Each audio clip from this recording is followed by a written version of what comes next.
I told them that different people react to exercise in different ways. Most people who are overweight and diagnosed with diabetes will actually spike their blood sugar and make their diabetes worse if they exercise too much. With the right kind of exercise, done for the right length of time, like the kind that the University of Virginia and Ohio State University tested, and found decreases A1C by up to 27%, drops inflammation by 41%, and lowered cholesterol by 20%, they are going to start waking up to lower and lower fasting glucose readings and will be more likely to keep doing it.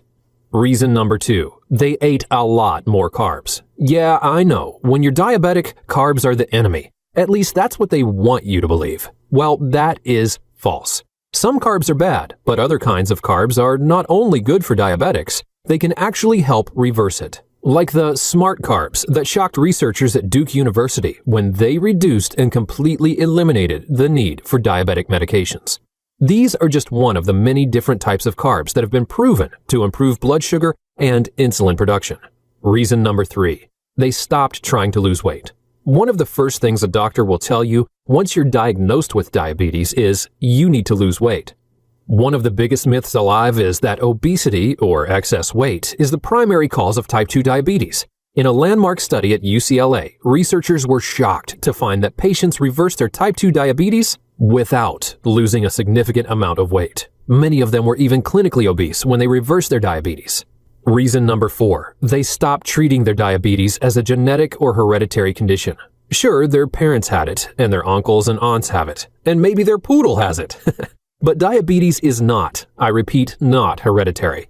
Japan has long been a shining example of optimum health, low rates of obesity, cardiovascular disease, and virtually non-existent incidence of diabetes. Yet, a study at University of Washington revealed that Japanese who immigrated to the U.S. saw their rates of type 2 diabetes go up by a staggering 400%. Yet by focusing on the true cause of their diabetes, which I'll reveal, anyone from any race can manage or reverse their diabetes.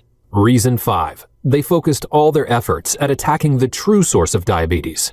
Diabetes is now a global epidemic, and there are no signs of slowing down. If you already have been diagnosed with diabetes, you are already feeling the threat of it getting worse, or worried about diabetes cousins, heart disease, blindness, diabetic neuropathy, amputation, and impotence. If $300 billion a year is now spent on studying, diagnosing, and treating this disease, and all we hear from doctors is there's nothing you can do but manage it, or we have to start you on medication, you may be wondering if the experts are more interested in managing your symptoms than finding the true source of diabetes and reversing it. I think you couldn't be more correct. You see, the truth is that your body already has the natural ability to normalize your blood sugar and regulate your insulin. In fact, your body is trying to do it every minute of the day. It's even trying to do it right now. And anyone can release this miraculous healing force within your body by attacking the true underlying root cause of your diabetes. In fact, after uncovering over hundreds of documented clinical studies dating back over a decade, there is a simple fact that, once we accept it, will allow you to open the door to dramatically reducing or eliminating your type 2 diabetes. But not only that, because this hidden root cause of diabetes is so fundamental and operates at a deep cellular level, it can also dramatically improve high blood pressure, arthritis, cardiovascular disease, metabolic syndrome, and all the risk factors connected with diabetes. What's this hidden menace stalking millions of Americans today? It's called cytokine storm. It's a story that actually started several decades ago. Time and time again, scientists repeatedly noticed that people with type 2 diabetes were also heavily inflamed throughout their bodies. After studying the blood samples of thousands of diabetics, they saw that diabetic sufferers were inflamed because their body fluids were rife with inflammatory chemicals. These chemicals are called cytokines. Like a glaring road sign in a dark night, cytokines are the key indicator of how much inflammation a person's body has. That's because their main role within your body is to trigger inflammation. The more cytokines they can find in you, the more inflammation you're experiencing, whether you realize it's happening or whether you don't. Now, you're probably wondering, what does this have to do with my diabetes? Well, the magazine Scientific American explains it like this. In the early 1990s, researchers at Harvard University discovered one major source of diabetes called cytokines. They found high levels of cytokines in the fat tissue of rats with type 2 diabetes. And when they bred obese rats that could not make cytokine, diabetes did not develop in the animals. So to make that crystal clear, when cytokines didn't exist, diabetes did not exist. But what about humans, you ask? Well, it goes on to say, researchers have since shown that cytokines, and more generally inflammation, makes the human body less responsive to insulin and increases the risk for insulin resistance. Yet, this is just the beginning. That's because an inflammatory feedback loop is created.